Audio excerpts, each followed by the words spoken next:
Hi friends, welcome again on CA Nitin Gupta classes. तो आज हम करेंगे फाइनेंशियल मैनेजमेंट।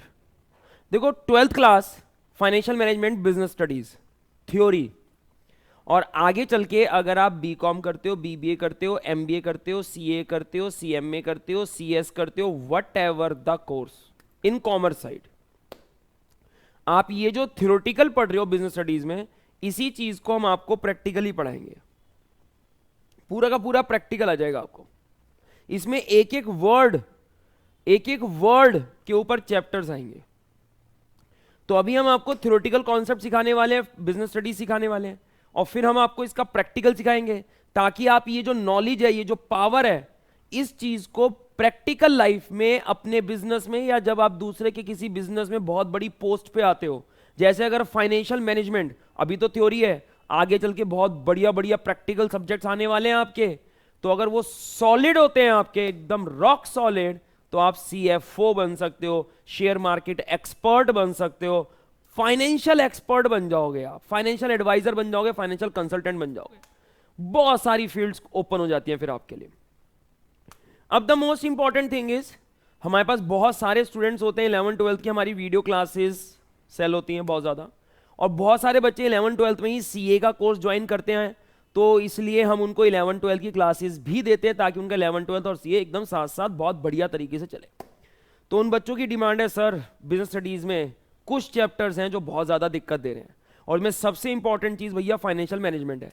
बिल्कुल सही बात कह रहे हैं वो, क्योंकि इसमें जो एक एक वर्ड है ना, उस एक एक वर्ड की एक इंटरप्रिटेशन है। अब बुक में लिख तो रखा है, लेकिन जब तक आपको वो नॉलेज इंपार्ट नहीं होगी ना कॉन्सेप्चुअली, तब तक आपको ये चीज़ समझ नहीं आएगी। तो हम ये पूरा का पूरा सब्जेक्ट वैसे तो आपके साथ फ्री शेयर करना चाह रहे हैं, लेकिन फिलहाल ये चैप्टर है, और धीरे धीरे विद इन फ्यू मंथ हम आपके साथ पूरा का पूरा सब्जेक्ट फ्री शेयर कर देंगे ऑन यूट्यूब। क्योंकि एक बार जैसे हम पढ़ाना चाहते हैं, एक बार आप वो पढ़ लो, और फिर आप जरा डिफरेंस फील करना। चलो जी आओ, फटाफट से स्टार्ट करते हैं फाइनेंशियल मैनेजमेंट। देखो, फाइनेंशियल मैनेजमेंट आपने एक चीज सीखी बिजनेस स्टडीज, इकोनॉमिक्स, कि भैया अगर प्रॉफिट बढ़ाना है, तो उस प्रॉफिट को बढ़ाने के लिए रेवेन्यू बढ़ाना पड़ेगा, कॉस्ट घटानी पड़ेगी। तो रेवेन्यू, अब रेवेन्यू कैसे बढ़ता है, कब बढ़ता है, किस हिसाब से, किस चीज पे ध्यान देना पड़ता है, प्राइस कितना होना चाहिए, कितनी क्वांटिटी हम बेचेंगे, कैसे क्वांटिटी इंक्रीज कर सकते हैं, एडवर्टाइजमेंट पॉलिसीज क्या होनी चाहिए, एडवर्टाइजमेंट पे किन चीजों का ध्यान रखना पड़ता है, प्रोडक्ट की क्वालिटी, क्वांटिटी, डिजाइनिंग, ये बहुत कुछ सीख लिया हमने। अब हमारा काम ना तो रेवेन्यू है ना कॉस्ट है, लेकिन तब भी हम आपके बिजनेस की प्रॉफिटेबिलिटी इंक्रीज कर देंगे। Now that's financial management. अभी देखो, मैं आपको बहुत बढ़िया पोस्टमार्टम करूंगा। पहले मैं आपको कुछ लॉजिक सिखाऊंगा, सोचने समझने का तरीका सिखाऊंगा, उसके बाद हम इस चैप्टर पे आएंगे, और देखना फिर ये चैप्टर कितना इजी हो जाएगा। और हम गारंटी देते हैं, थ्योरी हो प्रैक्टिकल हो, आपको दोबारा नहीं पढ़ना पड़ेगा, guaranteed. The most important thing is, ना मैं रेवेन्यू आपका इंक्रीज करूंगा, ना मैं कॉस्ट डिक्रीज करूंगा, तब भी मैं आपके बिजनेस की प्रॉफिटेबिलिटी इंक्रीज कर दूंगा। मैं आपके बिजनेस को फाइनेंशियली स्ट्रांग बना दूंगा, मैं आपके बिजनेस को बहुत पावरफुल बना दूंगा, जिससे कि आपको ग्रोथ, प्रॉस्पेरिटी, लॉन्गेटिविटी, हर चीज मिलेगी। तो फाइनेंशियल मैनेजमेंट, ना मैं रेवेन्यू इंक्रीज करूंगा, ना मैं कॉस्ट डिक्रीज करूंगा, तब भी मैं आपके बिजनेस की प्रॉफिटेबिलिटी और आपके बिजनेस की फाइनेंशियल पोजीशन कह लो या फाइनेंशियल हेल्थ कह लो, बहुत स्ट्रांग कर दूंगा, बहुत ज्यादा स्ट्रांग। अब आपको फाइनेंशियल मैनेजमेंट का सबसे पहले मैजिक देखना होगा, मैजिक को फील करना होगा, बहुत सारी चीजों के मतलब समझने होंगे, उनके इंपैक्ट समझने होंगे, तब आपको ये थ्योरी समझ में आएगी, तब आपको ये सब्जेक्ट समझ में आएगा, तब आपको ये चैप्टर समझ में आएगा। तो सबसे पहले हम भैया थोड़ा सा मैजिक देखेंगे कि what actually the financial management is. वैसे तो एक छोटी सी चीज बता दूं आपको, एक आपका रेवेन्यू मैनेजर हो गया, रेवेन्यू डिपार्टमेंट हो गया, सेल्स डिपार्टमेंट हो गया, एक आपका कॉस्ट डिपार्टमेंट हो गया, और एक आपका हो गया फाइनेंस डिपार्टमेंट। तो फाइनेंस डिपार्टमेंट और जो आपका फाइनेंस मैनेजर है, या अगर मैं आपसे कहूं कि टॉप मोस्ट सीएफओ है, तो उनके क्या रोल्स हैं, क्या वो डिसीजंस लेते हैं, और उन डिसीजंस को लेने के लिए उनको कौन कौन से लॉजिक की जरूरत पड़ती है और उससे आपके बिजनेस पे क्या क्या इंपैक्ट पड़ता है, सबसे पहले थोड़ा सा मैजिक देखो, फिर हम चैप्टर स्टार्ट करेंगे, फिर देखते हैं कितनी चीज है, कितनी बड़ी चीज है। चलो जी आओ, आपके सामने थोड़ा सा मैजिक रखते हैं। सबसे पहले समझो, एक क्वेश्चन देखो फटाफट से। सबसे पहले तो लेट एक बिजनेस ए है, एक बिजनेस बी है, फंड्स अवेलेबल। बिजनेस ए के पास भी 10 लाख रुपए फंड्स हैं, कैश है। बिजनेस बी के पास भी 10 लाख रुपए के फंड्स कैश है। दोनों के पास कैश है 10 लाख रुपए। अब इनको रॉ मटेरियल खरीदना है, तो रॉ मटेरियल खरीदने के लिए या तो ये कैश में खरीदेंगे या फिर ये क्रेडिट में खरीदेंगे भैया, या तो कैश या क्रेडिट। अगर ये कैश में खरीदते हैं तो 10 लाख का मिलेगा दोनों को, चाहे ए खरीदे चाहे बी खरीदे। और अगर ये उधार खरीदते हैं तो ए को मिलेगा 10,20,000, बी को भी मिलेगा 10,20,000, थोड़ा सा महंगा मिलेगा। सिंपल सी बात, आपको भी पता है कैश में खरीदते हैं तो सस्ता होता है, उधार में खरीदते हैं तो महंगा होता है। सिंपल सी बात, ठीक है। अब इंपॉर्टेंट चीज है डिसीजन लेना है आपको एक, कि भैया कैश खरीदें या उधार खरीदें। अब एक छोटी सी चीज देखो, कैश खरीदें या उधार खरीदें। कैश खरीदेंगे तो पैसा अभी चाहिए, उधार खरीदेंगे तो लेट 3 महीने बाद चाहिए। तो इंपॉर्टेंट चीज है पैसा तो चाहिए, या तो आज या 3 महीने बाद। तो पैसा, अब जरा एक छोटी सी चीज देखो कि फाइनेंस मैनेजर कैसे आपके बिजनेस की प्रॉफिटेबिलिटी को इंक्रीज कर सकता है, कैसे आपके बिजनेस को साउंड बना सकता है। जरा समझो एक छोटी सी चीज।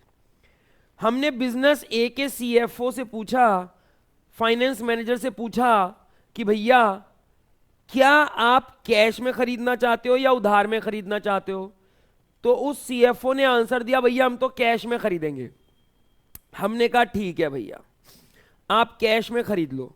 लेट मैं कहता हूं दोनों के दोनों बिजनेस एकदम सेम ऑपरेट करते हैं, एकदम सेम, बिल्कुल डिट्टो सेम ऑपरेट करते हैं, ठीक है।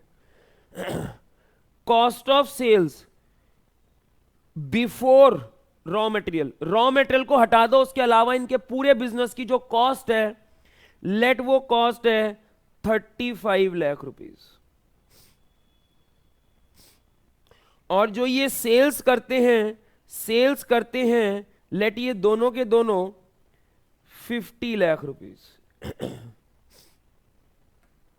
तो समझो बिजनेस है, revenue 50 lakh, cost of sales 35 lakh.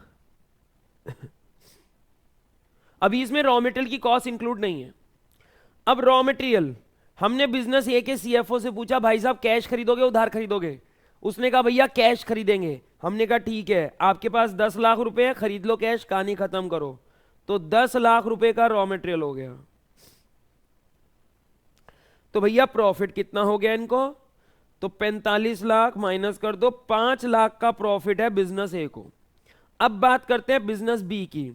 Business B भी जो सेल्स करता है वो सेल्स करता है 50 लाख की, एकदम डिट्टो केस है। लेट बिजनेस बी में भी कॉस्ट ऑफ सेल्स है 35 लाख, बिल्कुल डिट्टो, कोई डिफरेंस नहीं, डिट्टो सेम। हां, अब हमने बिजनेस बी के सीएफओ से पूछा कि भैया आप कैसे खरीदोगे, 10 लाख अभी कैश दोगे या 3 महीने की उधार लोगे और 10,20,000 रुपए दोगे। तो उसने कहा भाई साहब हम 3 महीने की उधार पे खरीदेंगे। हालांकि हमारे पास फंड्स हैं, बिजनेस बी के पास पैसा है कैश खरीदने के लिए, लेकिन वो कहता है हम तो 3 महीने की उधार खरीदेंगे, कहानी खत्म। हमने कहा आपकी मर्जी, आप उधार खरीदो। तो अगर उधार खरीदोगे तो 10 लाख रुपए में 20,000 रुपए एक्स्ट्रा, तो 3 महीने बाद 10,20,000 रुपए देने पड़ेंगे, लेकिन 3 महीने बाद। अब समझो इस सीएफओ ने क्या करा, इसने कहा हमारे 10 लाख रुपए बच गए और अभी जो हमें पैसा चाहिए वो 3 महीने बाद चाहिए। उस भाई ने वो 10 लाख रुपए कहीं पे इन्वेस्ट कर दिए, और उस 10 लाख रुपए को जब उसने इन्वेस्ट किया 3 महीने के लिए, तो 3 महीने बाद जब उसने इन्वेस्टमेंट बेची तो उसके पास 11,20,000 रुपए आ गए। तो उसने 1,20,000 रुपए कमा लिए उस इन्वेस्टमेंट से 3 महीने में, उस पैसे को मैन्युपुलेट करके। उस पैसे को कहीं डिफरेंट डिफरेंट जगह प्रोजेक्ट में इन्वेस्ट करके उसने 1,20,000 रुपए एक्स्ट्रा कमा लिए। अब उसने 10 लाख की इन्वेस्टमेंट की थी और 11,20,000 की बेच दी, तो 1,20,000 रुपए आ गए। और उस 11,20,000 रुपए में से उसने रॉ मटेरियल वाले भैया को 10,20,000 रुपए दे दिए, तब भी 1,00,000 रुपए एक्स्ट्रा बच गए। अब समझो, जो बिजनेस बी है, बिजनेस बी के सीएफओ ने क्या करा? बिजनेस बी के सीएफओ ने कैश ना खरीद के 10 लाख की चीज के बदले में 10,20,000 रुपए देने का नक्की किया है कि हम 10,20,000 रुपए देंगे, मतलब 20,000 रुपए एक्स्ट्रा देंगे। लेकिन इन द मीनवाइल उस 3 महीने में उस 10 लाख रुपए के फंड्स को उसने इस तरीके से यूज किया कि मल्टीप्लाई हो गया। उसने उस 10 लाख रुपए से 3 महीने में 1,20,000 रुपए कमा लिए। अब 1,20,000 रुपए तो आए और 20,000 रुपए एक्स्ट्रा गए हैं, क्योंकि अगर कैश में खरीदता तो 10 लाख है, अब 10,20,000 है, तो 20,000 रुपए एक्स्ट्रा है। तो नेट 1,00,000 रुपए एक्स्ट्रा हो गए, नेट 1,00,000 रुपए एक्स्ट्रा हो गए। तो भैया 1,20,000 रुपए की आपकी अदर इनकम्स भी है जो यहां पे नहीं है। अब इसका जो प्रॉफिट है वो प्रॉफिट आ रहा है 6 लाख रुपए। तो ये डिफरेंस क्रिएट कर सकता है आपका फाइनेंस मैनेजर। अब एक फाइनेंस मैनेजर ऐसा है जिसको फंड्स को मैनेज करना आता है, यूज करना आता है, उसको पता है कौन कौन सी इन्वेस्टमेंट अपॉर्चुनिटीज बहुत जबरदस्त है, कहां से पैसा बन सकता है। एक वो फाइनेंस मैनेजर है जिसके पास वो इन्वेस्टमेंट अपॉर्चुनिटीज और इतना ज्यादा फंड्स को यूज करना उसको नहीं आता है। तो उससे आपके बिजनेस की प्रॉफिटेबिलिटी पे क्या फर्क पड़ेगा वो देखो आप। अब एक छोटी सी चीज समझो, ना तो हमने रेवेन्यू बढ़ाया, रेवेन्यू इसका भी 50 इसका भी 50, ना हमने कॉस्ट कम करी, ना हमने रेवेन्यू को छेड़ा ना हमने कॉस्ट को छेड़ा। हमने फंड्स, कैश, जहां पे भी पैसा इन्वॉल्व है, या तो अभी कैश देके खरीद लो या उधार खरीद लो। तो इन्वॉल्वमेंट ऑफ कैश, फाइनेंस, हमने उस फाइनेंस से रिलेटेड कोई ऐसा डिसीजन लिया जिससे आपके बिजनेस का प्रॉफिट बढ़ गया बहुत ज्यादा। ये है फाइनेंशियल मैनेजमेंट। लेकिन सिर्फ ये नहीं है, ये तो एक एस्पेक्ट बताया है मैंने अभी, बहुत सारे एस्पेक्ट्स हैं। अब ऑब्वियस सी बात है, पूरे के पूरे बिजनेस में हर जगह जगह पे पैसा चाहिए, लेकिन उस पैसे की क्या टाइमिंग होगी, किस तरीके से यूज करना है, ऐसे कि वैसे, क्या चीज आपके लिए बेस्ट रहेगी जिससे कि आपके बिजनेस की प्रॉफिटेबिलिटी बढ़ेगी। और सिर्फ प्रॉफिटेबिलिटी नहीं बढ़ेगी, फाइनेंशियल मैनेजर जो होगा आपका, अगर वो बहुत ज्यादा इंटेलेक्चुअल है, इंटेलिजेंट है और बहुत सारी तरीके पता है उसको, तो वो ऐसे डिसीजंस लेगा जिससे आपके बिजनेस का प्रॉफिट और जिससे आपके बिजनेस की वेल्थ, आपके बिजनेस की फाइनेंशियल हेल्थ, हर चीज सॉलिड हो जाएगी, जिससे कि आपको बहुत सारे फायदे होंगे। चलो खैर, ये तो मैंने एक एग्जाम्पल समझाया। अभी तो आप जादू देखो, पहले जादू समझो इसका कि फाइनेंशियल मैनेजमेंट क्या है। तो फाइनेंस को मैनेज करना है, मैनेज करने का मतलब इस तरीके से डिसीजन मेकिंग करनी है, उस फाइनेंस का इस तरीके से यूज करना है कि पॉजिटिव ही पॉजिटिव हो जाए हर चीज। क्या ऐसा हो सकता है? अभी मैंने करके दिखाया एक एग्जाम्पल। और सुनो, अभी तो और सुनो।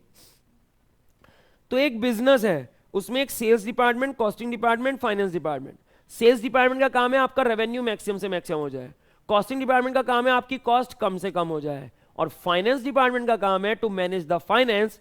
छोटा सा नमूना आप देख चुके हो, आगे और आ जाओ फटाफट से। इसीलिए जो बिजनेस सारे डिपार्टमेंट्स को साउंड एंड इफेक्टिव बना के रखेगा वो बिजनेस अल्टीमेट होगा, वो बिजनेस अल्टीमेट होगा। चलो जी आओ, अब समझो, अगर मैं कहूं कि लेट आप फाइनेंस मैनेजर हो और आपको फाइनेंस से रिलेटेड बहुत सारे डिसीजंस लेने हैं, तो आप वो डिसीजंस अगर लेना चाहते हो तो पहले आपके पास कोई सोचने समझने की पावर होनी चाहिए, तभी आप वो डिसीजन ले सकते हो। एक फाइनेंस मैनेजर के लिए दो बातें बहुत इंपॉर्टेंट होती हैं, और वो दो चीजें के बेसिस पे वो बहुत सारे डिसीजंस लेता है, बहुत सारे डिसीजंस। तो सबसे मेन दो रूल फाइनेंस मैनेजर के लिए क्या है भैया? Rule 1, every rupee has a cost behind itself, और rule 2, time value of money. अब एक एक करके पहले हम ये चीज सीखेंगे, फिर उसका इंपैक्ट सीखेंगे, और फिर आप तैयार हो जाओगे फाइनेंशियल मैनेजमेंट पढ़ने के लिए। तब हम मानेंगे कि आप फाइनेंशियल मैनेजमेंट समझ सकते हो। तो rule 1, every rupee has a cost behind itself, हर पैसे के पीछे उसकी एक कॉस्ट होती है। अब इसका क्या मतलब है? पहली बात तो इसका मतलब क्या है, ये क्यों है, और फिर इसका फाइनेंशियल मैनेजमेंट से रिलेटेड जो डिसीजन मेकिंग होती है, जो फाइनेंस को मैनेज करना है, उससे रिलेटेड जो हमें डिसीजन लेने हैं, उस पर क्या फर्क पड़ता है, कैसे डिसीजन मेकिंग करते हैं इस पॉइंट से। तो ये समझना है, तभी तो आपको वो चैप्टर समझ आएगा। ऐसे समझ नहीं आएगा कि बुक में कुछ लिखा है आप रीडिंग कर रहे हो, बिल्कुल नहीं आएगा। यही तो डिफरेंस है गुरु का। अब समझो, every rupee has a cost behind itself, इसका मतलब क्या है समझे। लेट मुझे पैसा, मैं एक कंपनी हूं, मुझे एक पैसा चाहिए बिजनेस करने के लिए, बिजनेस हूं मैं, बिजनेस को पैसा चाहिए काम करने के लिए, ठीक है जी। पैसा आएगा कहां से? दो जनों से आ सकता है, या तो इक्विटी से या डेट से। इक्विटी का मतलब ओनर, ओनर को आपको हर साल इंटरेस्ट नहीं देना, ठीक है जी। प्रॉफिट, जो भी प्रॉफिट होंगे वो ओनर के होंगे। डेट मतलब लोन, लोन पे आपको हर साल इंटरेस्ट देना है। तो लेट मैंने क्या करा, 100 करोड़ रुपए तो ओनर से ले लिए और 100 करोड़ रुपए मैंने डेट से ले लिए। तो अब मेरे पास टोटल 200 करोड़ रुपए हैं। अब इंपॉर्टेंट चीज है इस पैसे की कॉस्ट, कॉस्ट जरा उस पर ध्यान दो। अब आप डेट, मैंने लोन लिया है, तो लोन पे तो आपको पता ही है इंटरेस्ट तो देना ही पड़ेगा, चाहे आपको प्रॉफिट हो चाहे आपको लॉस हो, इंटरेस्ट तो देना पड़ेगा। तो लेट 100 करोड़ रुपए पे मुझे 10% इंटरेस्ट देना पड़ेगा, कहानी खत्म, चाहे प्रॉफिट हो चाहे लॉस हो, ठीक है। अब बात करते हैं इक्विटी की, ओनर की। बिल्कुल सही बात है, आप बिल्कुल सही सोच रहे हो, बिल्कुल सही कह रहे हो कि भैया ओनर को तो हम रिटर्न तब देते हैं, डिविडेंड तब देते हैं जब हमारे पास प्रॉफिट हो। अगर प्रॉफिट है तो देंगे, नहीं है तो नहीं देंगे, इसकी रिटर्न फिक्स्ड नहीं है। बिल्कुल सही कह रहे हो आप। अब मैं आपके सामने एक क्वेश्चन रखता हूं। लेट आप एक इन्वेस्टर हो, आपके पास पैसा है, मैं एक नया नया बिजनेस स्टार्ट कर रहा हूं। मैं आपसे कहता हूं कि भैया मैं एक नया नया बिजनेस स्टार्ट कर रहा हूं, आप मेरे बिजनेस में पैसा लगा दो, मेरे इक्विटी शेयर्स खरीद लो, अगर मुझे प्रॉफिट होगा तो मैं आपको डिविडेंड दे दूंगा वरना नहीं दूंगा। और एक वेल एस्टेब्लिश्ड बिजनेसमैन है, let Ambani ji, Tata ji, Birla ji, Adani ji, whatever the case, ये लोग आपसे कहते हैं अगर आप हमारे बिजनेस में पैसा लगाओगे तो हम आपको 20% हर साल रिटर्न देंगे ही देंगे। अब बताओ आप बीइंग एन इन्वेस्टर किसके बिजनेस में पैसा लगाओगे? बिल्कुल सही बात, आपने कहा अंबानी जी, अडानी जी, टाटा जी, बिरला जी में लगाओगे आप, क्योंकि वहां पे रिटर्न गारंटीड मिल ही रहा है, मिल ही रहा है। अब हम तो होगा तो देंगे, नहीं होगा तो नहीं देंगे। अब यहां पे थोड़ा सा कॉन्ट्राडिक्टरी हो गया, क्योंकि जब मैंने आपसे पूछा कि डेट पे इंटरेस्ट देना कंपलसरी है कि ऑप्शनल है, आपने कहा कंपलसरी है। फिर मैंने पूछा इक्विटी पे रिटर्न देना कंपलसरी है ऑप्शनल है, आपने कहा ऑप्शनल है, प्रॉफिट होगा तो देंगे, नहीं होगा तो नहीं देंगे। लेकिन फिर जब मैंने आपसे पूछा कि अगर आप एक इन्वेस्टर हो, आप किस कंपनी में इन्वेस्टमेंट करोगे, तो आपने कहा उसमें करेंगे जो भैया गारंटी दे रहा हो कि उसको डिविडेंड मिलेगा ही मिलेगा, प्रॉफिट मिलेगा ही मिलेगा। तो आप तो मेरी कंपनी में इन्वेस्ट ही नहीं करोगे, और अगर मेरी कंपनी में इन्वेस्टमेंट नहीं आएगी, पैसा नहीं आएगा, तो मेरा बिजनेस कैसे चलेगा? बिजनेस तो होगा ही नहीं। ये दुविधा हो गई। अब जरा लॉजिक समझो। देखो, एक सब्जेक्ट होता है अकाउंट्स, एक सब्जेक्ट होता है लॉ, और एक आप सब्जेक्ट पढ़ रहे हो फाइनेंशियल मैनेजमेंट।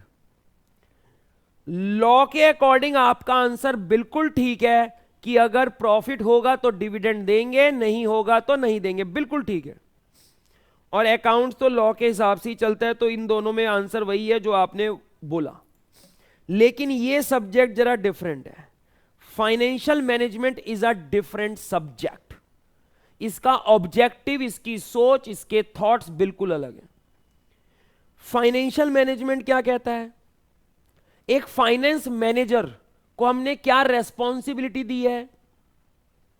हमने फाइनेंस मैनेजर को रेस्पॉन्सिबिलिटी दी है कि बेटे तू हमें रिच बना दे, सुपर रिच।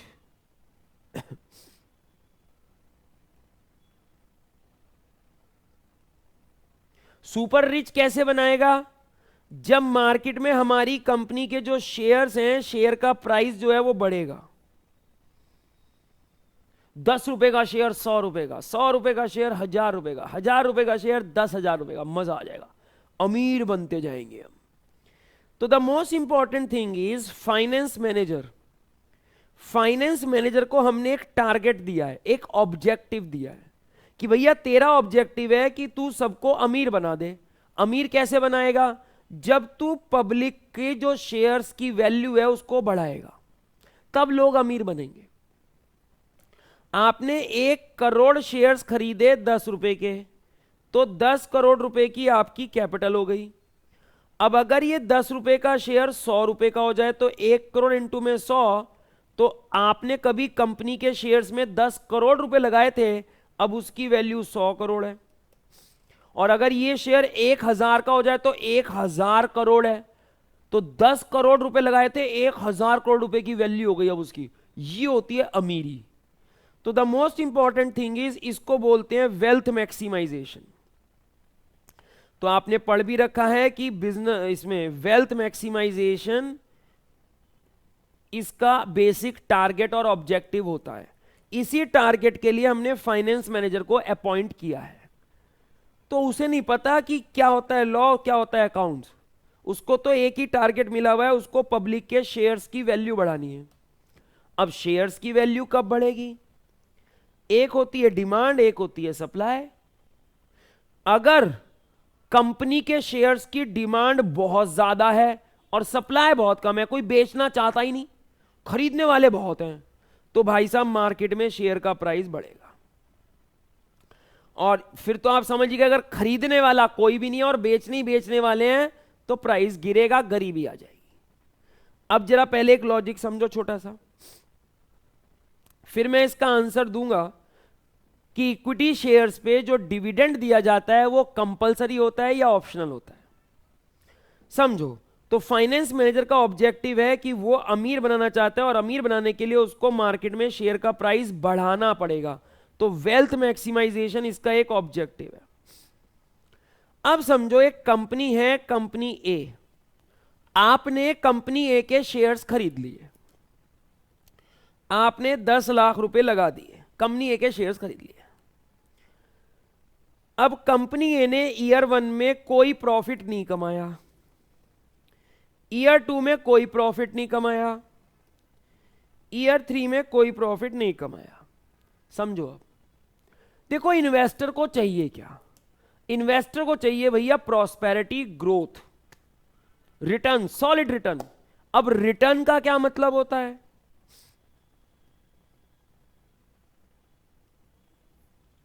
रिटर्न का मतलब होता है या तो कैश रिटर्न दे दे या कैपिटल रिटर्न दे दे, मतलब मार्केट में शेयर का प्राइस बढ़ा दे। दोनों में से कुछ तो कर। कैश रिटर्न का मतलब डिविडेंड। अब समझो एक छोटी सी चीज,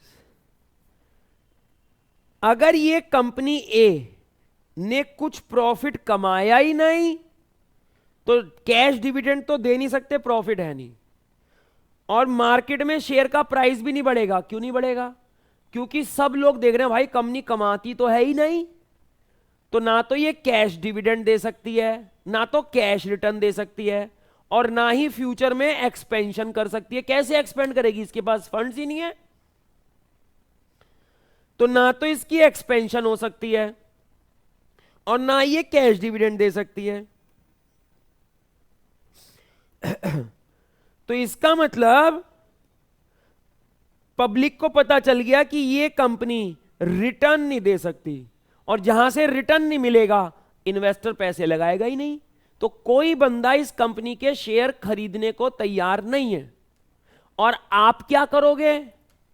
आप कहोगे भाई मेरा पैसा चाहे 10 लाख के 9 लाख रुपए निकल जाए, लेकिन निकले मैं कहीं और लगाऊंगा जहां से रिटर्न बनेगा। तो आप बेचना चाहते हो लेकिन खरीदना तो कोई चाहता ही नहीं, तो मार्केट में शेयर का प्राइस गिर रहा है, और गिर रहा है गिर रहा है गिर रहा है, तो इन्वेस्टर गरीब हो रहा है। दूसरा पॉइंट, अगर बहुत बुरी हालत हो जाए तो जितने भी शेयर होल्डर्स हैं वो कोर्ट जाएंगे, कोर्ट में कहेंगे कि जी हम ये कंपनी बंद करना चाहते हैं, कृपया बंद करें, इसकी सारी प्रॉपर्टी बेच दी जाए, लायबिलिटीज की पेमेंट कर दी जाए, और जो बच जाए वो शेयर होल्डर में बांट दिया जाए, ताकि हम अपना पैसा किसी ऐसी जगह लगाएं जो भाई साहब ग्रो करे। ये तो कर ही नहीं रहा। तो इस तरीके से शेयर होल्डर उस कंपनी को बंद करा सकते हैं, बिजनेस बंद हो सकता है। ओह, अब दो चीजें हो गई। अगर ये कंपनी एडिक्वेट प्रॉफिट अर्न ना करे, अगर ये कंपनी एडिक्वेट प्रॉफिट अर्न ना करे, तो ना तो ये कैश डिविडेंड दे सकती है और ना ही फ्यूचर में ये एक्सपेंशन कर सकती है। अब अगर फ्यूचर में अगर इसके पास पैसा होता, अगर इसके पास पैसा होता, इसके पास प्रॉफिट्स होते, तो पहली बात तो ये बहुत सारा डिविडेंड दे सकती है, मजा आ गया, रिटर्न आ रहा है। और अगर ये रिटर्न नहीं देगी तो उससे एक नई फैक्ट्री, नया एक बिजनेस लगाएगी जिससे और प्रॉफिट आएगा, तो अगले सालों में और बम्पर रिटर्न दे सकेगी। तो लेकिन या तो कैश डिविडेंड या फ्यूचर में नया नया बिजनेस एक्सपेंड करके, नए नए बिजनेस ओपन करके अर्निंग्स इतनी बढ़ जाए कि फ्यूचर में जो डिविडेंड है वो बहुत ज्यादा बढ़ जाए। लेकिन ऐसा तो तभी होगा ना जब कंपनी पहले कमाए तो सही। कमाएगी ही नहीं तो ना तो डिविडेंड दे सकती है, ना फ्यूचर में एक्सपेंशन कर सकती है, ना प्रेजेंट में कुछ आएगा, ना फ्यूचर में कुछ आने की उम्मीद होगी। तो कोई भी बंदा यहां पे इन्वेस्टमेंट नहीं करेगा, और जिन्होंने इन्वेस्टमेंट कर रखी है वो या तो अपने शेयर्स बेचेंगे अगर बिक रहे हैं, अगर नहीं बिक रहे तो लॉ के थ्रू कंपनी को बंद करा देंगे। तो इसका मतलब या तो मार्केट में शेयर का प्राइस गिर रहा है या कंपनी बंद हो गई है। ये दो केस होंगे अगर आपने एडिक्वेट प्रॉफिट अर्न नहीं किया तो। हां, आप प्रॉफिट अर्न करो, मतलब कंपनी प्रॉफिट अर्न करे, फिर शेयर होल्डर को बोले देखो आपके पैसे पे बहुत कमाया हमने, चाहो तो अभी कैश डिविडेंड दे दें, और चाहो तो इस पैसे को हम अपने पास रखते हैं, नए नए बिजनेस करते हैं, बहुत बड़ी कंपनी बन जाते हैं, फिर सोचो हमारे बिजनेस की वैल्यू क्या होगी, फिर सोचो हमारे बिजनेस का प्रॉफिट क्या होगा। तो अगर फ्यूचर में लोगे तो बहुत कुछ दे देंगे, और अगर पूरी दुनिया को लगेगा कि भाई साहब ये कंपनी तो बहुत कमा रही है, नए नए बिजनेस ओपन कर रही है, तो फ्यूचर में इसका शेयर का प्राइस भी बढ़ेगा क्योंकि ये बहुत ज्यादा रिटर्न दे सकती है, तो इसलिए पब्लिक इसके शेयर खरीदना चाहते हैं। अब खरीदने वाले बहुत सारे हो जाएंगे, बेचने वाला कोई है नहीं, तो मार्केट में शेयर का प्राइस बढ़ जाएगा। सिंपल सी बात। इसका मतलब अगर हमने फाइनेंस मैनेजर को अपॉइंट किया था to increase the wealth maximisation, अमीर बनाओ लोगों को, तो वेल्थ मैक्सिमाइजेशन का मतलब है मार्केट में शेयर का प्राइस बढ़ना चाहिए। अब शेयर का प्राइस कब बढ़ेगा? या तो करंट ईयर में बहुत अच्छी रिटर्न दिखाओ, और फ्यूचर में भी ये बताओ कि भाई साहब फ्यूचर में भी हम बिजनेस एक्सपेंड करेंगे, बहुत बढ़िया रिटर्न मिलेगी, मजा आ जाएगा। अब सब लोग शेयर खरीदना चाहते हैं, डिमांड बहुत ज्यादा है, तो उसका प्राइस बढ़ेगा, अब लोग अमीर बनेंगे। तो इसका मतलब रिटर्न देनी तो जरूरी है, मैं बोलूं देनी, इससे बढ़िया मैं बोलता हूं दिखानी जरूरी है। इन्वेस्टर को दिखना चाहिए कि कंपनी बहुत कमा रही है पैसे पे, ये होना चाहिए। अब जरूरी नहीं है कि हम डिविडेंड दे ही दें, दे भी सकते हैं, और अगर कंपनी को लगता है फ्यूचर में बहुत सारे प्रोस्पेक्ट्स अवेलेबल हैं तो वो कहेगी पैसा हम अपने पास रखते हैं, एक्सपेंड करेंगे, फ्यूचर में मल्टीप्लाई करके देंगे, मार्केट में शेयर का प्राइस जबरदस्त बढ़ जाएगा, मजा आ जाएगा। तो इन्वेस्टर कहेगा ठीक है बाद में देना, कोई दिक्कत नहीं है, बिजनेस एक्सपेंड करो भाई साहब, 10 रुपए का शेयर 10,000 का कर दो, मजे आ जाएंगे। समझो बात को। लेकिन चाहे ए ऑप्शन हो, 1 हो या 2 ऑप्शन हो, उसके लिए कमाना तो जरूरी है, इन्वेस्टर को उसके पैसे पे रिटर्न दिखानी तो जरूरी है। तो वो रिटर्न दिखानी जरूरी है, वरना फाइनेंस मैनेजर का ऑब्जेक्टिव अचीव नहीं होगा, बिजनेस डाउन चला जाएगा, हो सकता है बंद हो जाए। इसको बोलते हैं बिजनेस स्टडीज में फाइनेंस मैनेजर के हिसाब से कि लॉस हो गया। सिर्फ अकाउंट्स के हिसाब से जो लॉस होता है वो लॉस नहीं होता, फाइनेंस मैनेजर के हिसाब से अगर मार्केट में शेयर का प्राइस गिर रहा है तो वो भी एक बहुत बड़ा लॉस है, बहुत बड़ा लॉस है, क्योंकि उसका तो ऑब्जेक्टिव ही फाइनेंशियल मैनेजमेंट का तो यही है, फाइनेंस मैनेजर का तो यही है, वेल्थ मैक्सिमाइजेशन। तो उसके लिए इससे बड़ा कोई लॉस है ही नहीं। तो अब एक चीज ध्यान रखना, जब भी मैं फाइनेंशियल मैनेजमेंट पढ़ाऊंगा आपको और मैं बोलूं लॉस हो रहा है, तो आप समझ जाना एक लॉस होता है जब रेवेन्यू और कॉस्ट में लॉस होता है, अकाउंट्स के हिसाब से लॉस, और एक लॉस होता है अगर मार्केट में शेयर का प्राइस गिर जाए, तो वो भी एक लॉस है फाइनेंशियल मैनेजमेंट के हिसाब से।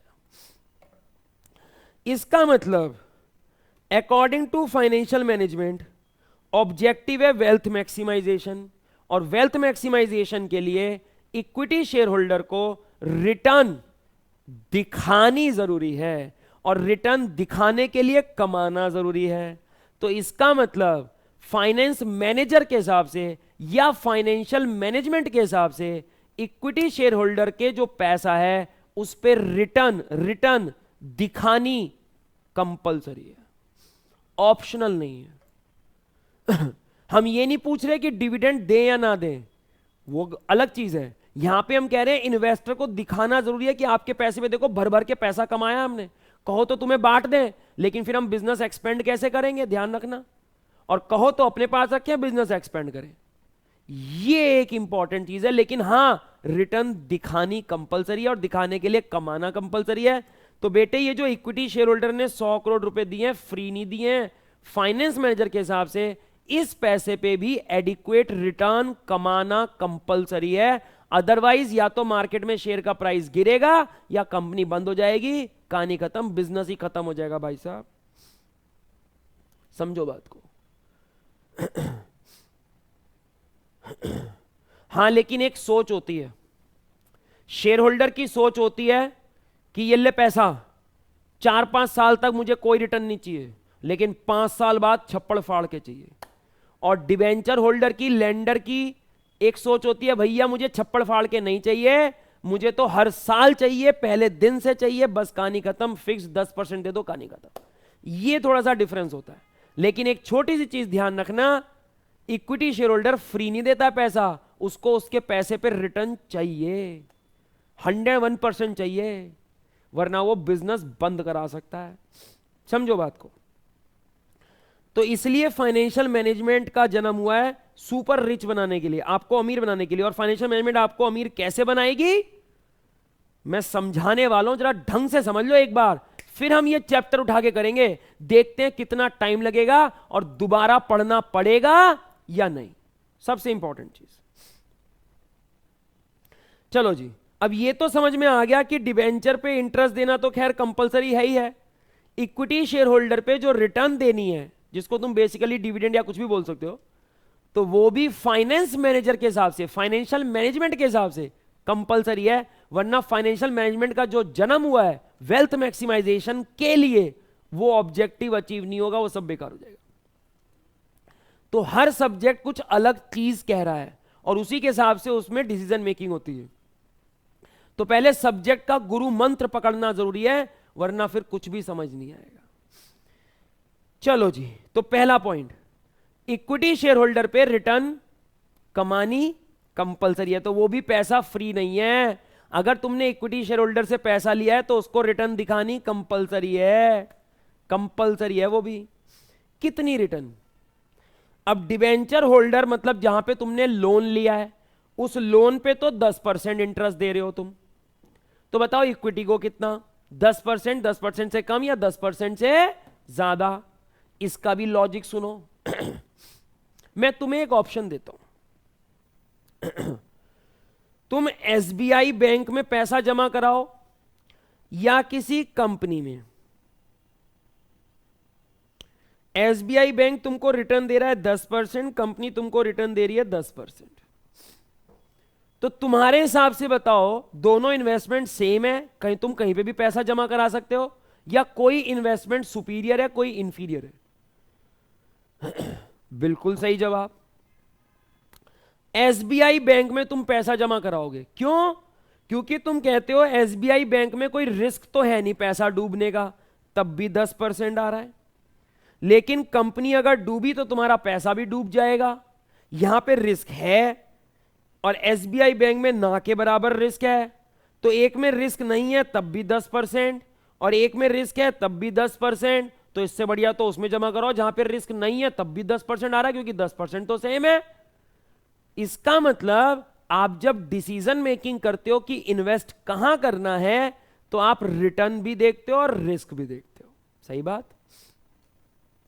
अब the most important thing is, अगर कंपनी में रिस्क ज्यादा है तो कंपनी की रिटर्न भी ज्यादा होनी चाहिए। लेट कंपनी दे रही है 15%, अब तुम कह सकते हो कि भाई साहब कंपनी में अगर रिस्क ज्यादा है तो कंपनी में रिटर्न भी ज्यादा है। अब इन्वेस्टर्स कंपनी में इन्वेस्ट कर सकते हैं, क्योंकि जिस हिसाब से रिस्क है उस हिसाब से रिटर्न भी एक्स्ट्रा मिल रहा है। बल्ले बल्ले। अब यही सेम रिस्क और रिटर्न वाला कॉन्सेप्ट चिपका दो आप इक्विटी शेयर्स पे और डेट पे। एक डेट है, एक इक्विटी शेयर्स है। अगर आप कहते हो, कोई कंपनी आपसे कहे कि आप हमारी कंपनी के डिबेंचर्स ले लो, हम आपको 10% इंटरेस्ट देंगे हर साल, या आप हमारी कंपनी के इक्विटी शेयर्स ले लो, हम आपके पैसे पे हर साल 10% की रिटर्न देंगे। आप कहते हो रिटर्न तो दोनों में 10% है, लेकिन अगर कंपनी बंद होती है या कंपनी लिक्विडेट होती है तो पहले पेमेंट डिबेंचर होल्डर की होती है, और अगर पैसा बच जाता है तो इक्विटी शेयर होल्डर की होती है। इसका मतलब इक्विटी को सबसे लास्ट पैसा मिलेगा। इसका मतलब इक्विटी सबसे ज्यादा रिस्क बियर करती है, डिबेंचर होल्डर इतना रिस्क बियर नहीं करता। तो डिबेंचर होल्डर में रिस्क कम है, इक्विटी में रिस्क ज्यादा है, लेकिन रिटर्न दोनों में सेम है। तो कोई भी बंदा इक्विटी शेयर्स क्यों लेगा किसी कंपनी के, फिर तो वो डिबेंचर्स लेगा उस कंपनी के। सिंपल सी बात है। इसका मतलब अगर इक्विटी में रिस्क ज्यादा है तो इक्विटी शेयर होल्डर को जो रिटर्न मिलेगा वो भी डिबेंचर होल्डर से ज्यादा मिलना चाहिए, वरना कोई भी बंदा आपका इक्विटी शेयर होल्डर बनेगा ही नहीं, आपके पास कैपिटल होगी नहीं, आपका बिजनेस बनेगा ही नहीं, तो चलेगा कहां से। पहले कैपिटल आएगी तभी तो लोन आता है बाद में, उसी कैपिटल की सिक्योरिटी पे तो लोन मिलता है। Now the most important thing is, तो आपने कहा इक्विटी शेयर होल्डर से कि भैया हम आपको आपके पैसे पे लेट अप्रॉक्स कितना परसेंट देंगे, 20%। अब समझो एक छोटी सी चीज, यहां पे आपने दो लॉजिक सीखे, बहुत इंपॉर्टेंट है ये लॉजिक, तभी आपको चैप्टर समझ में आएगा, तभी फाइनेंशियल मैनेजमेंट समझ में आएगा, वरना नहीं आएगा, ध्यान रखो। इसीलिए सब गोल गोल गोल गोल घूम रहे हो, क्योंकि किसी भी टीचर ने आज तक आपको ये लॉजिक बताया ही नहीं है। हम CA final, CMA final, MBA को पढ़ाते हैं, इसलिए हमें बहुत सारे लॉजिक आते हैं। और एक बार हमारे ये लॉजिक खत्म होने दो, फिर हम फाइनेंशियल मैनेजमेंट जब शुरू करेंगे तो देखना कैसा है फाइनेंशियल मैनेजमेंट, एकदम चीकू। तो इसीलिए हम कहते हैं, इसीलिए आपकी बुक्स में लिखा है कि equity is a costlier source of finance than debt, क्योंकि इक्विटी में रिस्क ज्यादा होता है, इसीलिए जो बंदा आपसे इक्विटी इन्वेस्टमेंट करता है वो रिटर्न भी डेट से ज्यादा लेता है। और अगर आपने उसको वो रिटर्न नहीं दिखाई तो वो आपके शेयर्स बेचना शुरू करेगा। कोई है तो है नहीं खरीदने वाला, लेकिन बेचने वाले हैं, मार्केट में शेयर का प्राइस गिरेगा, और अगर नहीं बिक रहे तो वो कोर्ट में जाके कंपनी बंद करा देगा,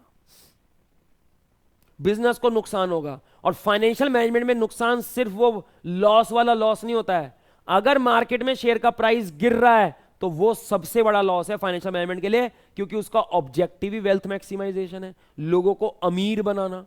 ये काम है फाइनेंस मैनेजर का, अमीर बनाना। इसीलिए किसी भी कंपनी का सीएफओ बहुत इंपॉर्टेंट पर्सन होता है, वही तो इन्वेस्टर्स को अमीर बनाता है, वही तो लेके जाएगा शेयर का प्राइस टॉप पे। समझो बात को। ओके, तो इसका मतलब डेट पे इंटरेस्ट जो देना है वो तो कंपलसरी है ही है। इक्विटी पे जो आपको रिटर्न दिखाना है, मैंने नहीं कहा डिविडेंड दे ही दो, रिटर्न दिखाना है वो भी कंपलसरी है, वो ऑप्शनल नहीं है।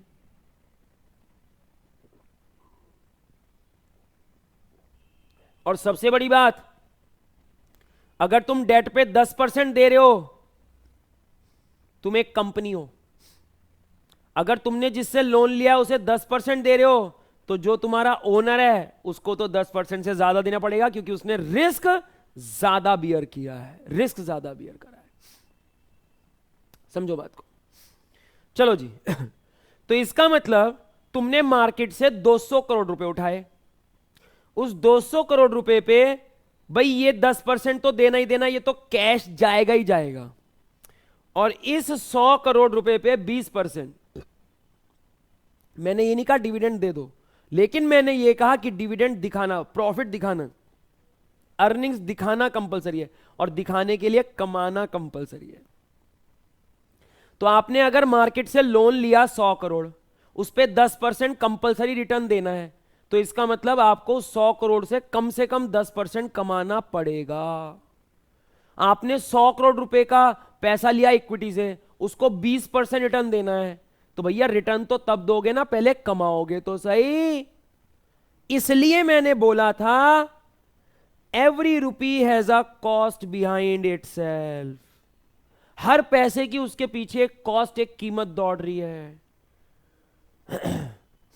तो ये जो डेट वाले 100 करोड़ हैं, इसकी कॉस्ट तुम्हें पड़ रही है 10%, और ये जो इक्विटी वाले 100 करोड़ हैं, इसकी कॉस्ट पड़ रही है तुम्हें 20%। और अब तुम्हें एक नंबर का क्वेश्चन समझ में आ चुका है जो तुम्हारे पेपर में बहुत आता है, कि equity is a costlier source of finance, या फिर debt is a cheaper source of finance than equity. Debt सस्ता सोर्स होता है, इक्विटी महंगा सोर्स होता है, और मैंने उसका रीजन बताया। रीजन क्या होता है? रिस्क। उसका रीजन होता है रिस्क। बहुत प्यारा सब्जेक्ट है ये, बशर्ते पढ़ाने वाला सॉलिड होना चाहिए। चलो जी, अब देखो, मैंने 100 करोड़ इक्विटी से लिए, 100 करोड़ डिवेंचर से लिए, मेरी जेब में रखे हैं 200 करोड़। लेकिन भाई साहब 200 करोड़ रुपए पे हर साल एक रिटर्न देनी कंपलसरी है, मेरी कॉस्ट है वो। उन लोगों की इनकम है, मेरी कॉस्ट है। तो 100 करोड़ की 10%, 100 करोड़ की 20%, हर पैसे की कुछ ना कुछ कॉस्ट है। अगर मैंने वो कॉस्ट रिकवर नहीं करी, अगर मैंने उनको वो चीज नहीं दी, तो मुझे नुकसान होगा, मार्केट में शेयर का प्राइस बैठ जाएगा, और फाइनेंशियल मैनेजमेंट के हिसाब से उसी चीज को लॉस बोलते हैं। ठीक है जी, अब समझो, तो डेट वाले 100 करोड़ पे 10% मतलब 10 करोड़, इक्विटी वाले 100 करोड़ का 20% मतलब 20 करोड़। तो मैंने मार्केट से जो 200 करोड़ रुपए उठा रखे हैं, हर साल मुझे 30 करोड़ रुपए कमाने कंपलसरी हैं, ताकि मैं डेट को उसका ब्याज दे सकूं, और इक्विटी को भी एक एडिक्वेट रिटर्न दिखा सकूं कि देखो कमाया है, चाहो तो डिविडेंड दे दूं, चाहो तो अपने पास रखता हूं, 2-3-4 साल पैसा सेव करता हूं, और फिर बिजनेस एक्सपेंड करेंगे, और भाई साहब मल्टीपल टाइम रिटर्न्स देंगे, मल्टीपल टाइम्स। ये है कहानी। इसका मतलब अब मैं ये तो देखूंगा नहीं कौन से 100 करोड़ का 20%, कौन से 100 करोड़ का 10%, मैं एक एवरेज निकाल दूंगा। तो मैंने मार्केट से 200 करोड़ रुपए उठा रखे हैं, और उस 200 करोड़ रुपए की मेरी कॉस्ट आ रही है 30 करोड़।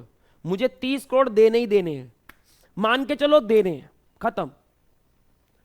तो कमाने भी तो पड़ेंगे। तो मेरी जो कैपिटल है 200 करोड़, उस कैपिटल की कॉस्ट आ रही है 30 करोड़। तो अब मैं एवरेज कर दूंगा, इसको बोलते हैं weighted average cost of capital. और फिलहाल मैं थोड़ा छोटा वर्ड यूज कर रहा हूं, कॉस्ट ऑफ कैपिटल। तो 200 करोड़ मेरी कैपिटल है, और 30 करोड़ रुपए मुझे ब्याज बियर करना है, मतलब कॉस्ट बियर करनी है। अगर मैं डिबेंचर को उसका इंटरेस्ट ना दूं, वो तो वैसी कंपनी बंद करवा देगा, और अगर मैं शेयर होल्डर को रिटर्न ना दिखाऊं, तो वो भी कंपनी बंद करा देगा, या मार्केट में शेयर का प्राइस गिरेगा, नुकसान हो जाएगा।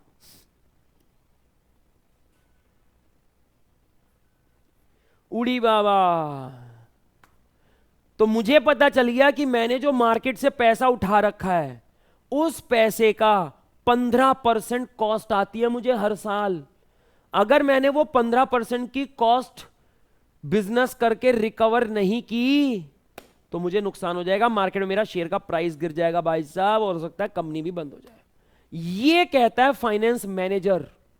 फाइनेंस मैनेजर के हिसाब से कोई भी पैसा फ्री नहीं है। ये मत सोचना इक्विटी का पैसा फ्री है, प्रॉफिट होगा तो डिविडेंड देंगे वरना नहीं देंगे। अरे नहीं, तेरी कंपनी के शेयर बेच देगा वो, कंपनी बंद करा देगा वो, बिजनेस खत्म कर देगा वो। ये कहता है फाइनेंस मैनेजर। तो डिविडेंड देना ऑप्शनल है, कंपलसरी है, वो लॉ देखेगा। फाइनेंस मैनेजर के हिसाब से शेयर होल्डर को रिटर्न दिखानी कंपलसरी है। मैंने नहीं कहा डिविडेंड दे दो, हो सकता है आप अपने पास रखो, बिजनेस एक्सपेंड करो और फिर इन्वेस्टर को मोर देन प्रोपोर्शनल रिटर्न दो फ्यूचर में, वो भी वही है, वैलिड है, वो भी कोई दिक्कत नहीं है। किन सिचुएशंस में डिविडेंड दे देना चाहिए और किन सिचुएशंस में पैसा अपने पास रख के फ्यूचर के लिए एक्सपेंड करना चाहिए, हम सिखाएंगे आपको।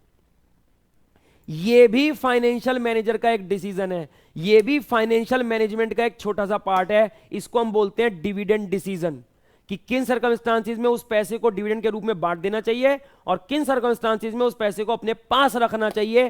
कौन सा डिसीजन बेस्ट है, किस केस में कौन सा डिसीजन होगा जिससे कि शेयर होल्डर्स की वेल्थ बढ़ेगी। कुछ केस ऐसे हैं जिसमें डिविडेंड देने से वेल्थ बढ़ती है, कुछ केस ऐसे हैं जिसमें डिविडेंड ना देने से वेल्थ बढ़ती है। हम सिखाएंगे कौन कौन से सर्कमस्टांसिस में क्या क्या डिसीजन मेकिंग होती है। इसको हम बोलते हैं डिविडेंड डिसीजन। अभी हम आपको थ्योरेटिकली पॉइंट ऑफ व्यू से करा रहे हैं, लेकिन मैं आपको पूरी की पूरी थ्योरी पहले प्रैक्टिकली कराऊंगा, फिर कराऊंगा थ्योरी, तब आपको वो थ्योरी समझ में आएगी, वरना आपको थ्योरी समझ नहीं आएगी कि वो जो बुक में लिखा है क्यों लिखा है, ऐसा याद करना पड़ेगा और वो आप भूल जाओगे। वो आपको पता ही है, ऑल ओवर इंडिया से हमारे पास डिमांड आती है, सर बिजनेस स्टडीज का ये वाला चैप्टर करा दो सर, क्योंकि मैथ्स अकाउंट्स इकोनॉमिक्स में उन्होंने देखा तो एकदम टॉप क्लास हो गया, तो बिजनेस स्टडीज की इसकी डिमांड आई है, तो हम ये देंगे चैप्टर। और देखते हैं, एक बार आप हमारे सारे लॉजिक देख लो, उसके बाद देखते हैं चैप्टर कैसा है। अब हमें पता चल गया कि हमने जो मार्केट से पैसा उठा रखा है, कैपिटल एम्प्लॉयड, कैपिटल एम्प्लॉयड में इक्विटी भी होती है, डेट भी होता है। तो हमने जो मार्केट से पैसा उठा रखा है, उस पैसे की हमारी कॉस्ट आ रही है 15%। अगर हमने 15% की रिटर्न नहीं दिखाई या दी तो हमारे को नुकसान होगा, और वो नुकसान किस रूप में होगा, गरीब हो जाएंगे, अमीर बनने की बजाय गरीब हो जाएंगे, शेयर का प्राइस गिर जाएगा, गरीबी फैल जाएगी भाई साहब। ओह, ऐसे नुकसान होगा। अच्छा, अब समझ में आ गया कि मार्केट से जब भी आप कोई पैसा लेते हो तो वो पैसा फ्री नहीं होता, ना इक्विटी फ्री है ना डेट, डेट तो फ्री होता है नहीं, इक्विटी भी फ्री नहीं है भाई साहब, कंपलसरी है वो भी।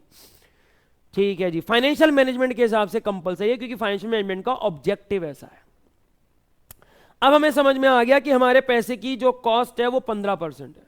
अब समझो एक छोटी सी चीज, अगर मैं मार्केट से 200 करोड़ रुपए उठाऊं और अपनी जेब में रख के बैठ जाऊं, एक साल तक उसको इन्वेस्ट करके कुछ कमाऊं ही नहीं, बस जेब में रखा है, आइडल, इट्स आइडल, वो आइडल है, तो एक साल बाद डिबेंचर को इंटरेस्ट तो कैश में देना ही पड़ेगा, वो पैसा कहां से लाएंगे। दूसरी चीज, शेयर होल्डर के पैसे पे रिटर्न दिखाना कंपलसरी, अगर नहीं दिखाया तो मार्केट में शेयर का प्राइस कम या कंपनी बंद, लॉस तो होगा, लॉस तो होगा। इसलिए फाइनेंस मैनेजर की रातों की नींदें उड़ी हुई होती हैं, इसलिए फाइनेंस मैनेजर के सर पे बहुत बर्डन होता है, इसलिए फाइनेंस मैनेजर को 100-100 करोड़ रुपए की सैलरियां मिलती है, इसलिए हम सीए करेंगे, इसलिए हम सीए करेंगे। देख लो आप, मैक्सिमम जितने भी सीएफओज हैं, all are generally chartered accountants. Even Tesla company India में अभी फिलहाल काम नहीं करती, उसका भी सीएफओ इंडियन चार्टर्ड अकाउंटेंट ही है। तो ये आलतू फालतू जो कोर्स हैं, सीएफए और ये और वो फलाना ढिमकाना, इनसे छोटी मोटी जॉब लग सकती है, लेकिन आप सोचो कोई बहुत बड़ी जॉब लग जाएगी, नहीं लगेगी, उसके लिए आपको प्रोफेशनल कोर्सेज करने पड़ेंगे। समझो, और सबसे ज्यादा सीएफओ जो बनते हैं वो इंडियन चार्टर्ड अकाउंटेंट्स बनते हैं। उसके बाद एक बार फॉरेन कंट्री से कहीं से एक एमबीए कर लेना, मजा ही आ जाएगा, फिर तो सोने पे सुहागा हो जाएगा। चलो जी ठीक है जी, तो आप अपना पैसा आइडल नहीं रख सकते, क्योंकि every rupee has a cost behind itself. अगर आपने उसे आइडल रखा तो आपको लॉस हो जाएगा, बिल्कुल हो जाएगा। और आप पैसा वेस्ट तो बिल्कुल भी नहीं कर सकते। आपने 200 करोड़ रुपए उठाए, उड़ा दिए, इन्वेस्ट नहीं किए, बिजनेस नहीं किया, उड़ा दिए। अरे भाई साहब, एक साल बाद 200 करोड़ का 15% 30 करोड़ रुपए देने हैं या दिखाने हैं। अगर आपने दिए नहीं या दिखाए नहीं तो बिजनेस, शेयर का प्राइस कम, शेयर का प्राइस कम, इन्वेस्टर्स गरीब हो रहे हैं, गरीब हो रहे हैं, ये दिक्कत आ जाएगी बिजनेस में। और सबसे बड़ी बात, लेंडर से पैसा लिया है, कभी ना कभी वापस करना है, करो कैसे, तुमने तो उड़ा दिए, तो भैया विजय माल्या अंकल बनना पड़ेगा, सब छोड़ छाड़ के भागना पड़ेगा। तो जो पैसे उड़ाएगा वो खुद भी उड़ जाएगा। ये सिखाती है ये चीज मुझे। अब एक चीज और बहुत इंपॉर्टेंट हो गई, मैंने जो मार्केट से पैसा उठाया है उस पैसे की मेरे को कॉस्ट आती है 15%। 15% कैसे आती है? कुछ की 10, कुछ की 20, कुछ की इतनी, कुछ की इतनी। तो वेटेड एवरेज कर दिया भैया। एक एक पैसे की अलग अलग कॉस्ट तो लगा नहीं सकते हम, तो ओवरऑल लगा दी हमने, एवरेज निकाल दी, 15% कॉस्ट आती है। अब मेरे सामने 3 प्रोजेक्ट्स हैं, प्रोजेक्ट 1, प्रोजेक्ट 2, प्रोजेक्ट 3। प्रोजेक्ट 1 में 10% रिटर्न है। प्रोजेक्ट 2 में 14% रिटर्न है। प्रोजेक्ट 3 में 18% की रिटर्न है। तो कौन से प्रोजेक्ट में पैसा लगाऊं? ऑब्वियस सी बात है, मैं सबसे पहले देखूंगा कि मैंने जो पैसा उठा रखा है, सोर्स ऑफ फंड्स, इक्विटी और डेट, उसकी कॉस्ट कितनी है। अरे भैया कॉस्ट है 15%। तो मैं एक ऐसे प्रोजेक्ट में पैसा लगाऊंगा जहां से रिकवरी जो हो, जो रिटर्न आए, वो 15% या उससे ज्यादा है। क्योंकि अगर 15% से कम रिटर्न आएगा तो मैं उनको 15% की रिटर्न दूंगा कैसे? और अगर मैं 15% की रिटर्न नहीं दे पाऊंगा तो मुझे लॉस हो जाएगा। और कौन सा लॉस होगा वो आपको समझ में आ गया। तो ना तो मैं प्रोजेक्ट 1 चूज कर सकता हूं, ना मैं प्रोजेक्ट 2 चूज कर सकता हूं, मैं सिर्फ प्रोजेक्ट 3 चूज कर सकता हूं। और अगर मैं कहूं प्रोजेक्ट 3 में 13% है तो मैं प्रोजेक्ट 3 भी चूज नहीं कर सकता, मुझे किसी नए प्रोजेक्ट की सर्च करनी चाहिए। तीनों में मुझे नुकसान हो जाएगा। यह दिक्कत है।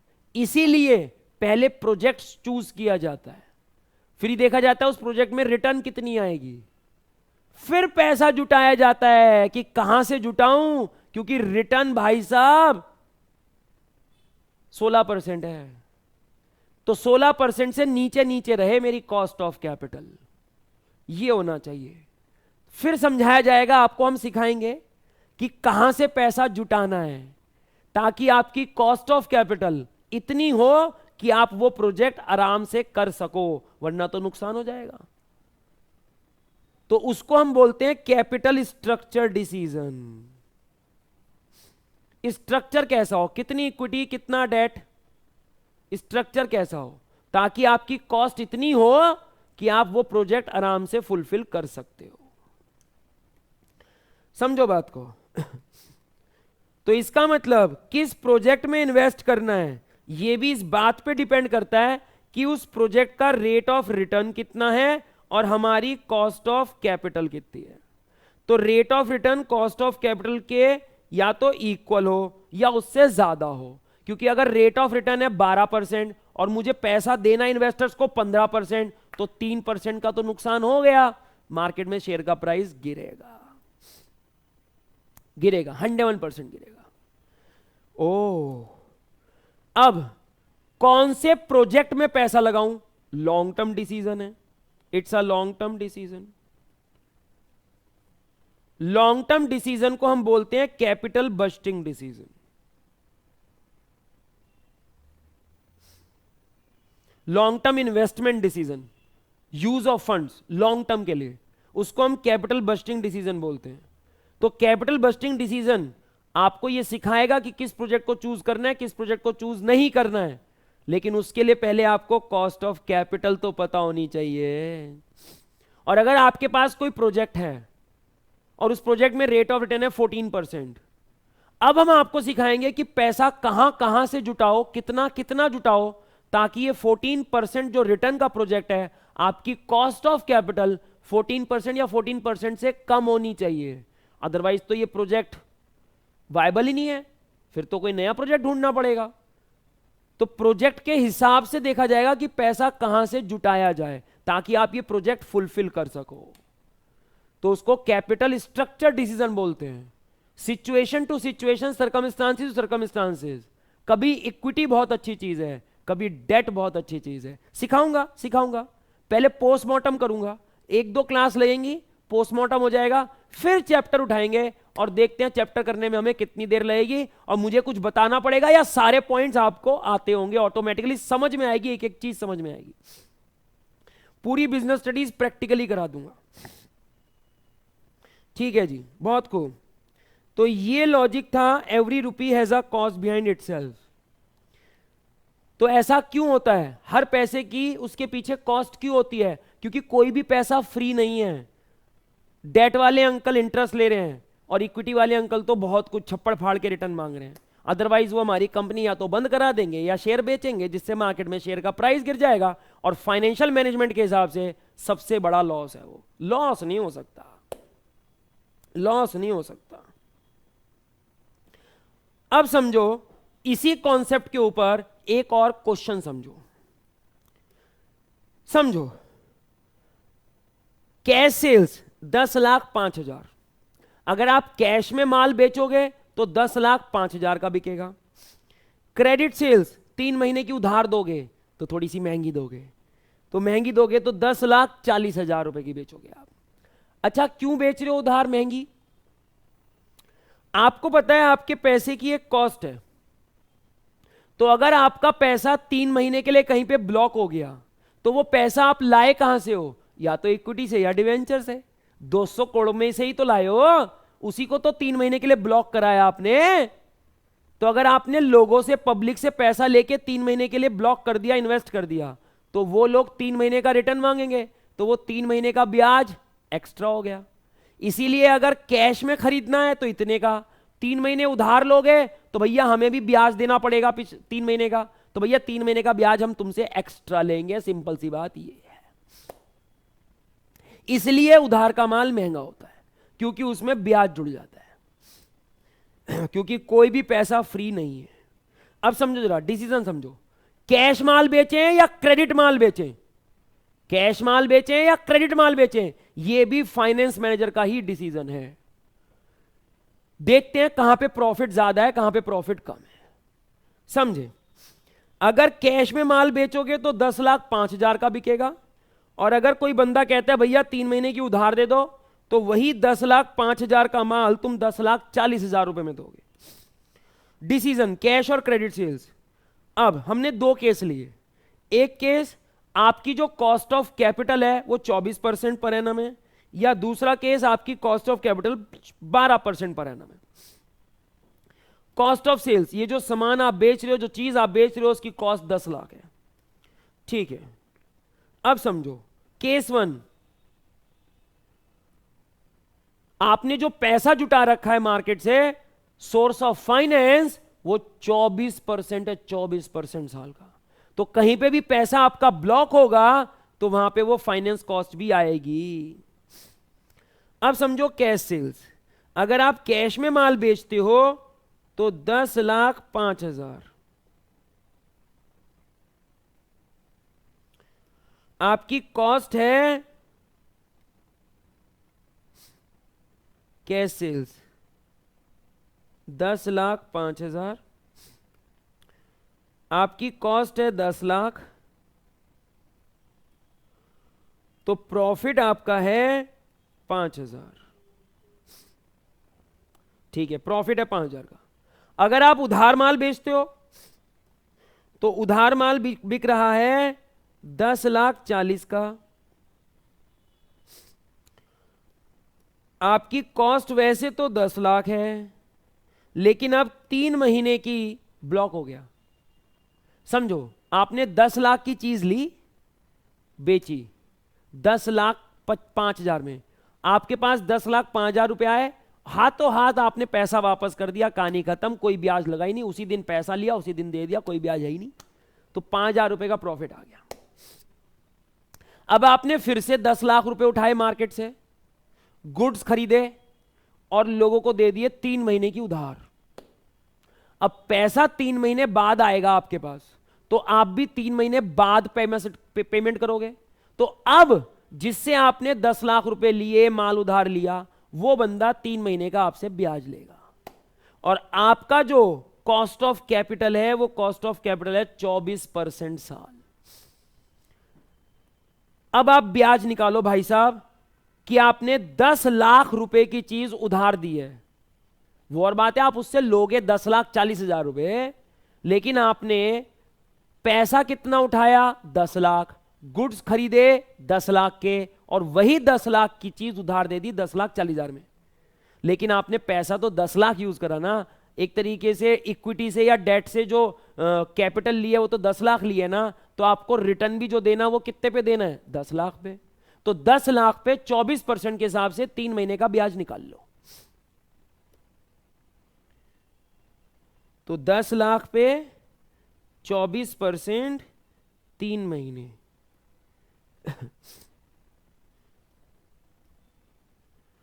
60,000।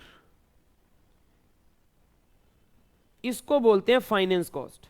हमने जो पैसा लगाया कंपनी में, उस पैसे की कॉस्ट। अब हमारा प्रॉफिट कितना आ रहा है? अरे भाई साहब अब तो लॉस आ रहा है, इट्स अ लॉस।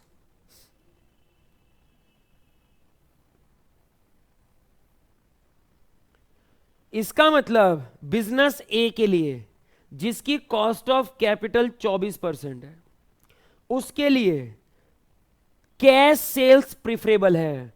अगर उसने क्रेडिट सेल्स बेची, अगर उसने उधार में माल बेचा, तो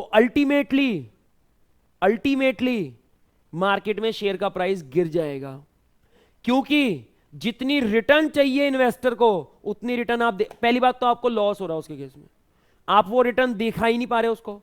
और अगर इन्वेस्टर को अपने पैसे पे एडिक्वेट रिटर्न नहीं दिखी, तो या तो वो शेयर बेचेगा, आपका आज शेयर का प्राइस कम होगा, या वो कंपनी बंद करेगा, आपको लॉस हो जाएगा। तो according to financial management, according to finance manager, इस केस में कंपनी ए के लिए बेस्ट स्ट्रेटजी है कैश सेल्स। तो कंपनी ए क्रेडिट सेल्स नहीं कर सकती, उसको नुकसान हो जाएगा, तो कंपनी ए को कैश सेल्स करनी पड़ेगी। अच्छा, कंपनी बी की देखते हैं। कंपनी बी में 12% की कॉस्ट ऑफ कैपिटल है। उसने इस तरीके से फंड्स मैनेज करें कि उसकी जो कॉस्ट ऑफ कैपिटल है वो 12% है। अब देखते हैं, अगर कंपनी ए कैश सेल्स करती है तो अगेन वही 10,05,000 कॉस्ट है, इसकी भी 10 लाख, प्रॉफिट 5,000। तो अगर कंपनी भी कैश सेल्स करती है तो 5,000 का प्रॉफिट है। क्रेडिट करे तो 10,40,000, purchase price, purchase cost, production cost कुछ भी कह लो, 10 लाख। अब 3 महीने की उधार, तो इसने भी 10 लाख रुपए की चीज ली, 3 महीने के लिए उधार दे दी, तो 3 महीने का ब्याज देना पड़ेगा। इसका ब्याज है 12% साल का। तो जरा भैया 10 लाख पे 12% के हिसाब से 3 महीने का ब्याज कैलकुलेट कर दो, तो ये आ रहा है 30,000।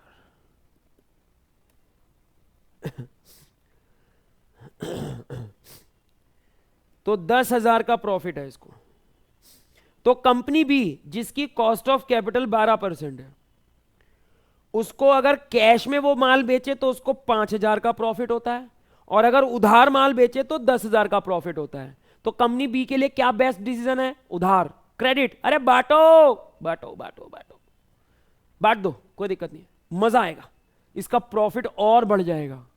प्रॉफिट बढ़ेगा तो इन्वेस्टर्स कहेंगे भाई साहब ये कंपनी तो बहुत कमा रही है, तो बहुत रिटर्न देगी, तो वो उनको शेयर खरीदना चाहेंगे। बेचना कोई चाहेगा नहीं, खरीदने वाले बहुत सारे हैं, सेलर कोई है नहीं। अब धीरे धीरे प्राइस बढ़ेगा और इसके जो एग्जिस्टिंग इन्वेस्टर्स हैं वो अमीर हो जाएंगे। तो समझो एक छोटी सी चीज, सिंपल सी बात है, cost of capital, cost of capital, बाकी वरना सिचुएशन तो दोनों के लिए सेम है, दोनों के लिए सेम सिचुएशंस हैं, लेकिन कॉस्ट ऑफ कैपिटल का डिफरेंस है, जिसकी वजह से बिजनेस ए के लिए बेस्ट डिसीजन है कैश सेल्स और बिजनेस बी के लिए बेस्ट डिसीजन है क्रेडिट सेल्स। समझो बात को। तो इंपॉर्टेंट चीज है। अच्छा, फिर मैंने बताया था कि कौन से प्रोजेक्ट में इन्वेस्ट करना है, कैपिटल बस्टिंग डिसीजन।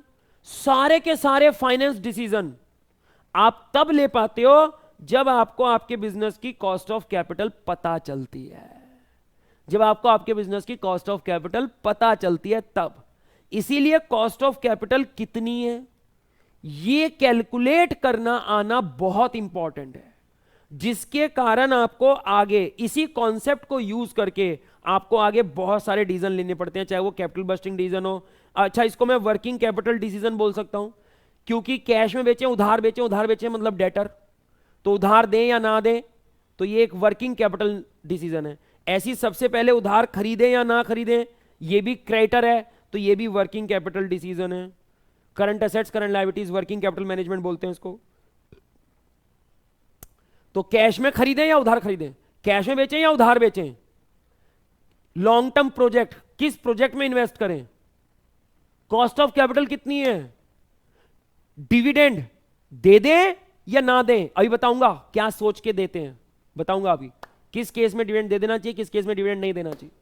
लॉजिक कराऊंगा, कॉन्सेप्चुअली कराऊंगा, तब देखना आप। फिर हम थ्योरी पे आएंगे, पहले प्रैक्टिकली सीखो बिजनेस स्टडीज को, फिर थ्योरी करेंगे, तो देखना कितनी देर लगेगी। मैं गारंटी देता हूं, हम जितना टाइम आपने डिवोट किया है उससे सिर्फ 25% टाइम में हम आपको बिजनेस स्टडीज कराएंगे, और आप दोबारा भूल नहीं सकते। और सबसे बड़ी बात है, पेपर में जब आप लिखोगे तो आपके राइटिंग में कंटेंट आएगा, कंटेंट, क्योंकि आपको हर चीज का क्या, क्यों, कैसे, किस लिए सब पता होगा, भूल तो सकते ही नहीं। चलो जी, तो सबसे पहले आपने एक जादू देखा, आपने ये देखा कि एक फाइनेंस मैनेजर सोचता किस पॉइंट ऑफ व्यू से, और फाइनेंस मैनेजर के हिसाब से लॉस का मतलब क्या है बेसिकली, कहां पे उसके लिए लॉस, सबसे बड़ी चीज लॉस है। मार्केट में अगर शेयर का प्राइस गिर गया तो वो सबसे बड़ा लॉस है उसके लिए। और फिर आपने देखा कॉस्ट ऑफ कैपिटल क्या चीज है, कैसे डिसीजन लेते हैं, कैसे वो उस चीज को अफेक्ट कर रही है।